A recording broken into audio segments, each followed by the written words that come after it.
Email marketing is still the best way to make money online. You need to send emails to your people to sell your product. But when it comes to selling emails, we just get a little stressed out.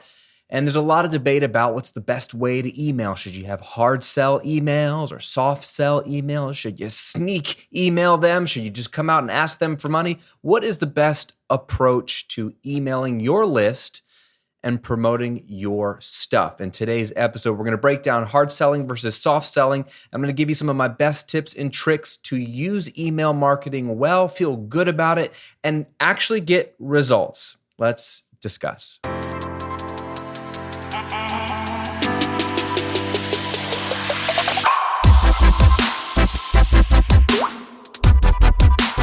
Welcome to episode 114 of The Graham Cochrane Show, where I'm here to help you build your online business, work less, and live and give more. I'm your host, Graham Cochrane. Who'd you think? Glad to spend some time with you today. I hope you're having an amazing week. Thanks for tuning in. If you're listening on Apple Podcasts or Spotify, or if you're watching here on YouTube, however you are engaging with this content, glad to have your ear today. We're going to dive into some amazing content. I really want to talk about one of my favorite topics, which is email marketing, because it's so powerful. It's what's helped me generate 2 7-figure businesses. It's what allows me to make money when I'm not in the office. So I like it, but I also know that it stresses people out. And every single time I'm talking to people about email marketing, it's just like their palms get sweaty, or they have their heart beats faster. And it's for most people, unless you're a weirdo, you don't like sending emails and quote unquote bugging your people. And we don't know the best way to approach it. So we're going to talk about that. And before we do, I want to give you a tool to help you write better emails. I'm going to give you a template for an email pitch, a 5-day email sequence that I've used to make hundreds and hundreds of thousands of dollars on products. And I want to give it to you absolutely free so you can see the flow of how these 5 emails work over 5 days. It's real simple. And then you can plug and play your own stuff into the emails. Don't copy them, but you'll see the template of how they work. I teach all of it inside of this 5-day product pitch email sequence guide. It's a simple PDF. It's super helpful. I teach it to all my students. I want everyone to understand that this is a simple way to either launch a product or to build an evergreen email funnel, anything. You can even launch coaching with this if you're doing a live event. It really is a great entry point for people who have never written emails to market to their list. Or if you have and you're just like, look, I don't know if my emails are working. I don't know if they're effective. I don't feel good about what I'm sending. Try something different. Try my 5-day product pitch email sequence because it's free. Just go to grahamcochrane.com/5days with the number 5. 5 days. grahamcochrane.com/5 days. Or if you're watching on YouTube, I will link to it below. Okay, let's get into hard selling versus soft selling. But before we compare the two, let's talk about the word sell. I think people have a lot of issues with this word. Just yesterday, I was on a live coaching call, and a gal on this call talked about her email sequence and her emails, and she's like, I don't know what to do with my email list. I don't promote well, and I hate writing salesy emails. I said, whoa. You just said a buzzword. You said salesy. I don't like writing salesy emails, or I don't want to come across as salesy. Now, you and I know what that means, right? We don't like, generally speaking, the words to sell or being a salesperson or having to sell to our audience. We get hung up there, most of us, because we have had either a bad experience with sales, meaning on the consumer end, on the receiving end, we've had just an awkward experience. Namely, if you went to go buy a car, that's a classic example where it's the person is pushing you, you feel uncomfortable, you end up buying something you didn't come in to buy. Or someone comes to your door. I don't know if you've ever had a door-to-door salesman where they just bang on your door and they won't leave until you buy something. Like, either we've had an experience like that and we're like, I don't want to be that. Okay? So I don't want to be that experience for my fans, my super fans, my email list. So I'm afraid of that. So it's either that, or you generally have just a yucky view of all things sales because our culture is, at least in America, very marketing driven, very sales driven, and we've lost faith in companies. I mean, there's a reason why, this is a side tangent, there's a reason why when you watch movies or TV shows, who are the bad guys? Some big corporation, some money-hungry CEO, right? There's always some big bad corporation behind everything in all these bad movies. Why? Because we've had a bad experience with business. And so now we rightfully so in a lot of ways, because of some bad business practices, we've just said, you know what? Business owners are out for themselves. They're all about profit. They don't care about their customers. And we know this isn't true about every business, but we've kind of just lumped businesses in that category. So unfortunately, you and I are a business, right? You're watching this show, you're listening to this because you want to sell stuff, you want to build your online business. That's the first part of my tagline. I'm here to help you build your online business. To build an online business, you have to sell stuff. Ideally, automatically, 24/7, passively, but you're still having to sell. So now you are the big bad business. Oh, great. So you have this disconnect, and I feel like so many of us have this disconnect where we want to sell. Graham, I want to reach six figures, or I want to reach multiple six figures, or I would like to make just, my full-time salary, $60,000 a year or something, but only have to work 10, 20 hours a week. Hallelujah. That is a great goal. But we can't get there, my friend, unless you sell something. So now you feel like, oh, I want this beautiful freedom. I want this amazing lifestyle, but now I have to become the big bad corporation that I hate so much and that our culture makes fun of and demonizes. Oof, disconnect, right? Identity crisis. What do we do? If that sounds like a tangent, it's not. That is the context for why I have to do an episode on email marketing, hard selling versus soft selling, because there's so much stress that comes with selling. And we sell primarily on email, which is a separate side tangent. I won't get into it, but you could just sell an email. You don't have to sell here in your podcast. You don't have to sell on a video on YouTube. You can sell just privately on email. That's what I do. Okay? You don't have to sell publicly to the world. That's one of the beautiful things about this kind of business. Use email marketing to sell behind the scenes. It's really, really beautiful. But we have to sell. Did you know that in the English language, the word sell, we get that word from the Old English word sell on, which means to give. To give. I got to thank Bob Burg, who wrote The Go-Giver, and John David Mann. They co-wrote The Go-Giver. That book is one of my all-time favorites. I reviewed it on the channel. I recommend it to everyone. It's a tiny little parable. You can read it in an hour about selling, 5 principles to success. It's following a fictional story about a salesman who's struggling to make his sales quota. But he learns that the secret to selling is to just give. It's all about giving. And so that little sort of word hermeneutic or whatever, that little etymology or whatever the word is, you tell me, you word sleuths out there, the history of that word, sell, really meaning to give, and which makes sense if you think about what we talk about in selling and marketing and back end of Kajabi is your offer. What is an offer? It's you holding out your hand, not shoving something on somebody, not throwing a product at somebody, not pulling or extracting money from somebody. You're just opening up your hand and saying, hey, check this thing out. Do you want it? I think you'll like it. It's just an offer. How beautiful is that offer? Now, you can offer something for free or you can offer something for money, but it's still a giving posture, an open hand. I'm offering this to you. Do you want to take it?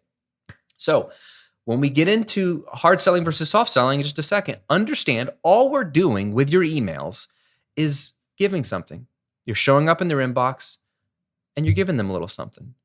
Whether they click through and buy the thing and become a paying customer is completely up to them. You can't make somebody do anything. Contrary to what some people will say, you can't make people do something they don't want to do themselves.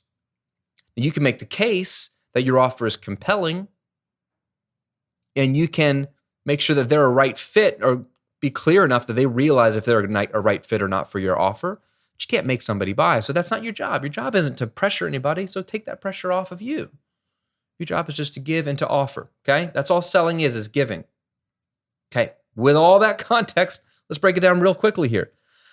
First of all, what is a hard sell versus a soft sell? Well, a hard sell is a direct sales pitch, right? They open the email. Hey, Graham here. I have an amazing course called Automatic Income Academy. It teaches you boom, boom, boom, boom, boom. When you go through it, you'll be able to do boom, boom, boom, boom, boom. Here's why I think you'll love it. It's just clearly about the product, and I'm offering you the product. It's a direct pitch. And typically with a hard sell email, the entire email is focused on thrusting towards them clicking over to your sales page and checking out the details so they can buy.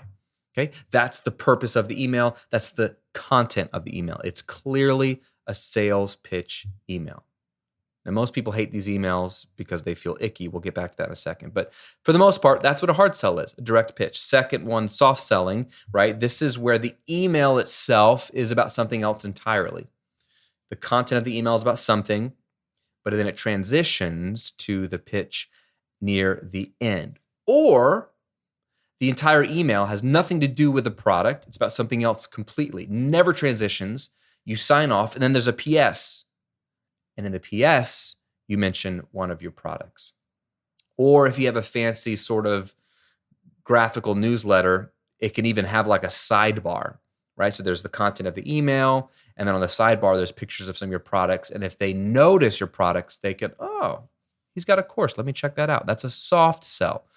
You're not really selling the product directly. You're talking to them about something else, but you just happen to have these other products dangling around, right? So hard sell, soft sell. I bet you can imagine which email type most of my students feel comfortable with. And it's the soft sell. And that's only because they're afraid of the hard sell. Let me break down which one is best for you and actually where I feel like they both fit. Because the first secret is that you really need a mixture of both. It is possible to make a living on just hard selling, and it is possible to make a living just on soft selling. The problem with making a living just on hard selling is you burn out your list real quick. They've come to expect every email you send is just a pitch. It's just a pitch, selling. There's no value in the email to them at some point, and they just really get irritated. So they either unsubscribe or they stop opening your emails. So eventually it stops working unless you just have a ton of new people coming in all the time. They just haven't gotten burned out yet. But eventually they will. But the only way to stay in business is just to get new people in. But the problem is, even if you do that, you're burning bridges with lots of people who then now they don't engage with your content, but if they ever talk to somebody who does, well, they have a negative taste in their mouth about your brand, and they might say something like, hey, yeah, his stuff's good, but he just sells all the time. It's all he does, right? So I don't think that's wise to just hard sell, but you can make a living doing it. I'm not saying you can't. You can also make a living just soft selling all the time. Your emails never hard pitch anything, but you just always have a PS with your product in it. Okay, that works. The problem is you're never going to make as much money as you possibly could. So it'll be harder to reach your income goals because you're never directly asking people for money. There's not a lot of urgency. Your conversions will be low, but you might get a steady trickle in of money. So it's possible, but oh man, I mean, it's going to take you forever to reach your income goals. I really think a mixture of both works best. So let me give you an example of where I feel like they fit. Let's talk about soft sell emails. I think these are great for pre-launch content. Let's talk about just if you're doing like a launch. You've got a new course that's coming out or a new membership, or your membership, you open and close it a couple times a year, or your course, you open and close it a couple times a year. So the week before you launch, minimum, you should have some amazing free exclusive content. That is your pre-launch content. Okay, Jeff Walker popularized this in his program launch, in his book launch, right? All this stuff. Product launch formula is his course, but the book launch teaches you the same thing for like $15. It's amazing. It's so good. He's a brilliant guy, and pretty much everyone is using his model to some degree, right? But the idea is you start to whet their appetite by talking about the topic that your course or membership is going to cover when you open it next week. But not only just talking about it, starting to share some of your best tips and tricks, showing them that you can actually help them, getting them excited, and really sifting through your audience so that the people who really this is a good fit for, they're starting to perk up and get excited. That week, that pre-launch week, is a great week to use soft sell emails. You're educating, you're adding value. towards the end of that week, or maybe throughout all of the soft launch. You can be previewing that your course is coming. You don't have to keep it a secret. You can teach, you can add value, and then you can say, hey, next week, I'm going to be opening the doors to my membership, Graham's six-figure coaching community. Like check your inbox next week. Keep your eyes open. It's going to be awesome. That's a soft sell. You can't even sell anything in the moment, but you're kind of letting them know at the end of the email and the PS or towards the end somewhere that, hey, something's coming next week, or this specifically is coming. That's a great opportunity. Pre-launch emails. During launch week, okay, the early emails, the first few emails of launch week are great opportunities, or midweek as well, are great opportunities for soft sells. Meaning you're showing up and you're addressing major misconceptions in the industry. Maybe you're a fitness expert, you're trying to help people lose weight, and your course is all about helping people lose weight. You could have emails during early to mid launch week that are all about like the most bogus weight loss tactics that you see like put out there that don't work at best, and at worst are harmful. And you're talking about those. So the emails are valuable, they're interesting. You're talking about the industry, you're not talking about your product, and then you transition to your product at the end. Like, that's why I'm opening the doors to my super awesome weight loss academy or whatever, where I teach you healthy, sustainable ways to lose weight. See how you just transition, but you're using soft selling because you're really teaching, or you're exposing, or you're commentating on bad practices. So those are a great way to do soft sell emails. Maybe it's you're addressing biggest roadblocks, objections people have about the techniques even working. Maybe you're sort of sharing a case study of someone who did a really, really amazing experience with your methods, but you're really focusing on them, and then you transition to the product. Soft sells work great early to mid launch week. In fact, they make great launch emails because they're fun, they're valuable, right? Examples, if you want to write these down, of types of soft sell emails that work, especially during launch week, are stories, telling stories that obviously have some relevancy to your product that eventually transition to your pitch. Teaching something, so you could teach something directly out of your course, right? Sometimes I do this, like I teach one of the techniques in my course in one of the emails. Sometimes you're giving a sneak peek of the course. So it's a soft sell email in that you're actually giving them a clip of the video so they can click over and they can watch one of the video modules or the first couple video modules of the course for free. So you're teaching them, and then there's a button they can buy the rest of the course. So teaching. Case studies, like I mentioned. Do you have a student that had the same problems or faced the same challenges that your target market is facing that you're emailing? But then you coach them either directly with the same methods that you teach in your course or your membership, or they went through your course or your membership, even better, and they got these amazing results. You just highlight them, right? I use case studies in some of my promo emails. For example, one of my students, Aiko, shout out to her. She's an amazing star student, and she teaches English pronunciation to native Japanese speakers, primarily for people who are in the corporate world who are having to work with English-speaking people in their companies. And so they want to really have more professional pronunciation. Very great niche. And so she has high-end, high-ticket coaching products, and she has grown her business inside of my membership and then now my mastermind, the Epic Mastermind, tremendously. She eventually hit six figures at the end of a year and a half ago. And now she's doing 25K months, 30K months. It's amazing. But what's amazing about her is she built a six-figure business on an email list of only 250 people. 250 people. I love her story so much that I filmed an interview with her, about 20 minutes, like just asking her, like, how in the world did you build this business? Because I can't take much of the credit. She's done it herself. How did you build this business on this tiny little email list? It's amazing what she's done. And she like deletes 80% of her email list all the time. I love her story. So I filmed it, made a case study of it, and I put that in one of my pre-launch emails, sometimes to the wait list of my membership when I want to open the membership to the waitlist community, to like let them see this amazing story of one of my students. And it really isn't about my membership. It's all about her. It's all about what she did. She's a very relatable story in the beginning, like how she didn't make a sale for a year and a half, and how she didn't give up. And it's incredible. But at the end, she starts to talk about my membership. I didn't even have to ask her, and how amazing it's been for her and what she's gotten out of it. Great soft sell email, right? Case studies. People love case studies. Do you have even one? Doesn't have to be a video. It could be a good quote, or it could be a before and after photo, or it could be just a great little synopsis of their experience. But man, case studies do great. A news commentary. Okay. This is great when you're launching. Is there something in the news that's happening that week or that month that you could tie in to your topic or course? That makes it really fresh. You can like have a segment of the article. You can like be like, what? You could be reacting to an article like, this is crazy, or like, this is really important. You got to pay attention to this. And so you are now a messenger. You're a bearer of really interesting news. And so it's a fascinating email for them to read. And then you transition to your product right at the end. News commentary is great. Or just humor. Just share something stupidly funny about your own life, something you saw. If there's a meme that sums up like how you're feeling about something. I remember Ramit Sethi, he had a great email and I've seen him use it multiple times now. That's how you know it's a good one, because he's tested it and saw that the open rates and click-through rates were good.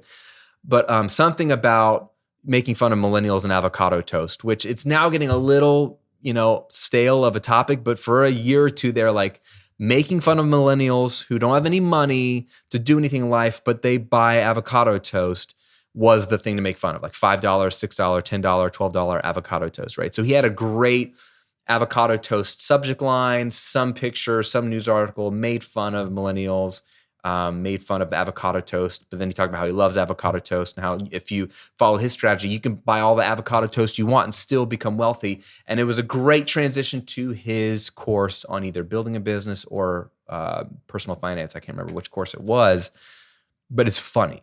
And it was in the moment, right? So all of those, I mean, gosh, I just gave you 5 types of emails that you could write that don't sound like salesy emails, right? They actually sound fun. Like come up with like, tell a cool story, teach something that's helpful, have a great case study, find something in the news that's relevant to what you're talking about, and send a funny email. Those are 5 emails that would not be hard for you. They'd actually be fun. And that's a great pulse on whether you're on the right track. If you are having fun, if you're looking at the email like, dude, this is cool, your audience will probably think the same thing. If you're like Frankensteining some, like sales copy formula correct email because you copied somebody's formula, even if it's mine, and you're like, all right, this should work mathematically, but I hate it. Like, your people are going to hate it too. So don't do that. So those are some examples of soft sell emails, and they work great in pre-launch or early and mid-launch week. But hard sells are so important, and they work great near the end of a launch campaign, right? The last day, those emails 9 times out of 10 should be hard sells, especially if it's the end of like a time-sensitive launch. The course is closing, price is going up after today, the bonuses are going away. Any of those are great scarcity, urgency building factors. My last day emails are just to the point. Hey, you've got 18 hours left to join the course. A couple of testimonials, reminding them of the benefits and bullet points. So some are longer. Some are screen grabs of people inside the community already getting results. So some of them are longer. Some of them are shorter. Like, I don't want you to miss this. This is going to change your life. If you're having this problem, this is going to change your life in this area. Like, join today. Like, super short. But they're direct. You don't need to have a joke. You don't need to have news commentary. It's like, hey, time is running out. I'm not trying to pressure you, but if this is the right fit for you, jump in today. Okay? End of the launch campaign emails, or the very first launch email. So if you've prepped them during pre-launch week, teaching some stuff, some of the soft emails are working, but then you're starting to like transition at the end of each email, like, hey, next week I'm going to be opening the doors to my 6-figure community. It's only going to be open for a week. I want you to join. It's if you're a business owner and you've started your business and you're making $500 minimum a month, but you need to grow and you want to grow it at least to 6 figures or beyond, this is the community for you. I only open the doors a couple times a week, so watch your inbox. If you've already prepped them and they know what's coming and they're expecting it, well, by golly, the very first email of your launch week when the cart is open, the doors are open, that can be a straight hard sell. Literally, one of the subject lines, I think, to my membership is like, my private business coaching community doors are open now, limited enrollment. Like the subject line is like really a hard sell. Like, hey, the doors to this thing that I told you about are open. There's no cute transition. It's just like I told you, today's the day, right? Here's what's open. Click here. Here's what it's all about. Here are the benefits. Here's who it's for. Click here. Like, it's a very straight hard sell. Now, I'm not manipulating them. I'm not like, you really need to buy. It's very like, I'm just offering it to you, but I'm not slowly getting there. I'm getting right there. I'm like, today's the day. We're beginning the launch. So sometimes my very first email of a launch week is a hard sell direct. Then I'll transition into soft sells throughout the week. And at the end of the week, I'll come back to some hard sell emails. Does that make sense? So hard sells, soft sells, you need them both. I want to leave you with this before we wrap up. This is something that I mentioned Ramit earlier. This is something that I think he does really well. His emails are really, really good. But something he's talked about before is what he calls the Starbucks test. You could call it the coffee shop test if you don't like Starbucks or go to Starbucks or have a Starbucks near you. The point is this.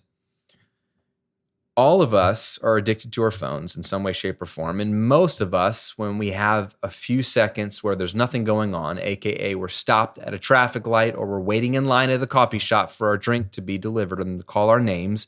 And usually if it's me and I'm in Starbucks and they call my name, they've spelled my name wrong. It's Graham without any vowels, like Grhm.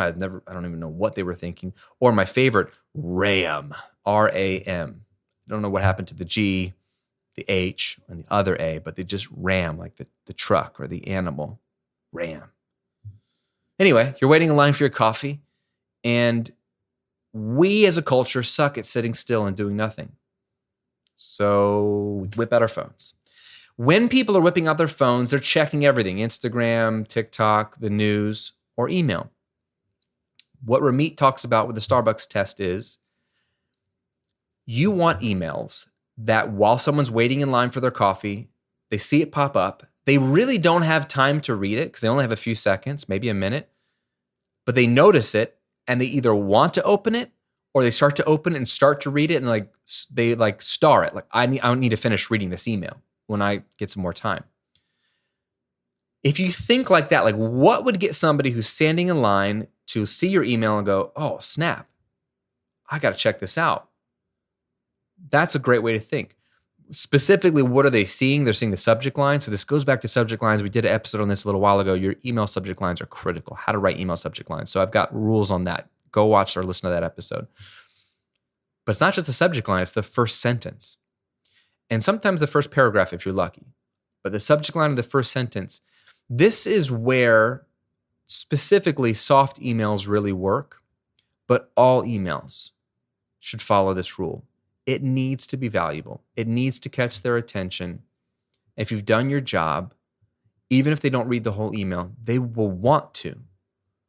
And believe it or not, people like reading emails.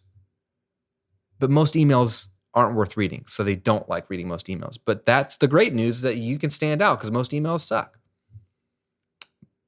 I keep talking about this, but most emails are just promotion. Look what's new in the shop. Look what's new in the shop. Look what's on sale.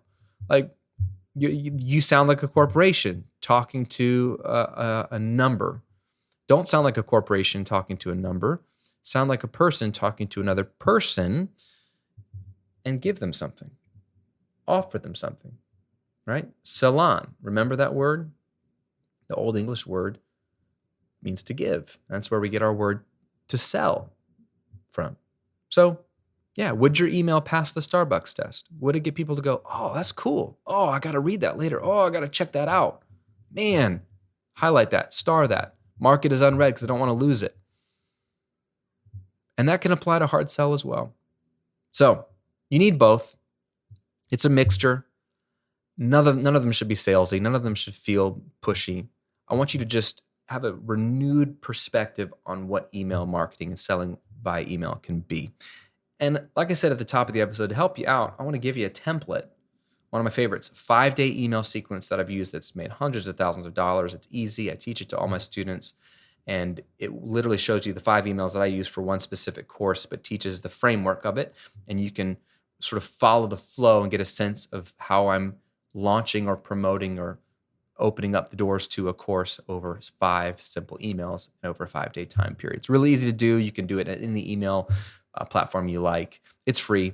Just go to grahamcochrane.com/5days. That's the number 5, grahamcochrane.com/5days.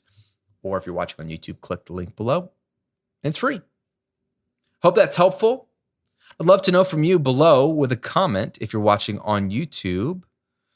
What has been your biggest hang up with email marketing? What is your biggest challenge with email marketing? Leave a comment below. Maybe we can break it down a bit in a future episode. As always, appreciate your time, appreciate your attention. You're a special one. You got through to the end. So I see you. I know you're there. I know you care enough to win at this, and I believe you can. And email marketing isn't a bad thing. It's a good thing. Make it your friend. Serve your people well. Have fun at it. Grow your business. I'll see you on another episode real soon.